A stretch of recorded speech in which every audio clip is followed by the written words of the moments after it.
Mga kakwentuhan, kahapon po ay nagkaroon ng inauguration ceremony si President Bongbong Marcos diyan sa may likod ng para simulan ang proyektong i-develop ang Pasig River pagandahin.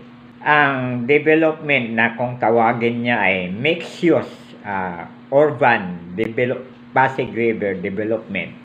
Batang Pasig daw siya dahil bata pa siya. 21 years silang nakatira dyan sa Malacanang. Nasa sa Pasig River nung panahon, nung araw na presidente pa si kanyang tatay na si Marcos Sr.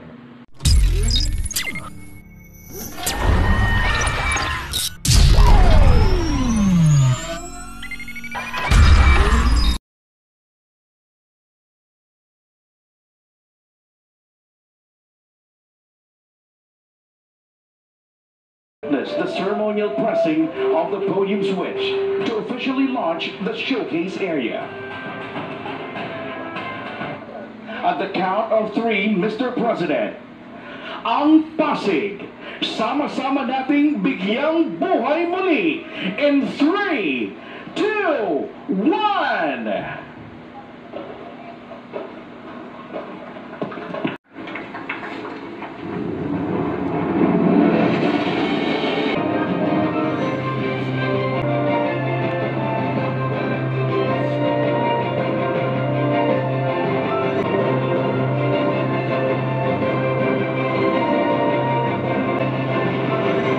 Nung araw sa panahon pa ni Cory, ay mayroong project piso-piso para sa Pasig para i-develop na pagandahin niyang ilog na yan na 25 kilometers magsimula doon sa diyan sa Manila Bay hanggang doon sa bunganga ng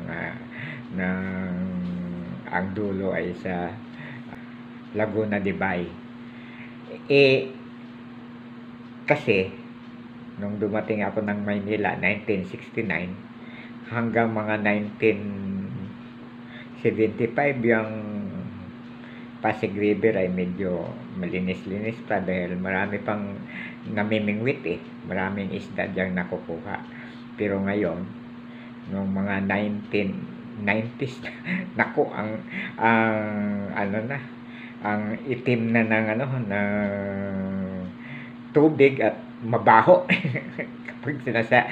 kapag naglakad ka dyan sa may dyan ka lang sa EDSA sa may tulay, masalanghap mo na ang baho ng Pasig River. Yon.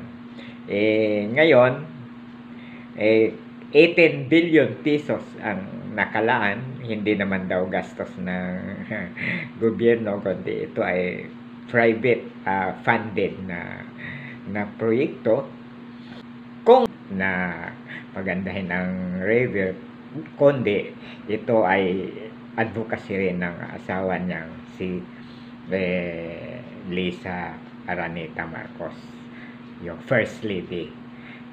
Siya pa nga ang pumindot ng fireworks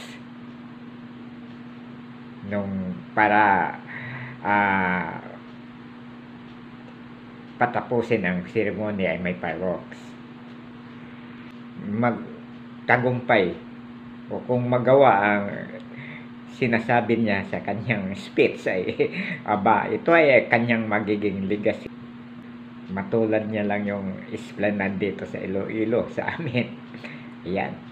Pagkatapos ay may mga nagtitindang mga cafe, mga Starbucks siguro. Pagkatapos may bike lane para yung esplanade tuwing umaga maraming nagda-jogging, may mga nag-exercise kung may bike lane pa yung 25 kilometers paikot 50 kilometers, maganda yun Tapos may mga sa isang party may mga tindahan o may mga restaurant, may mga coffee shops.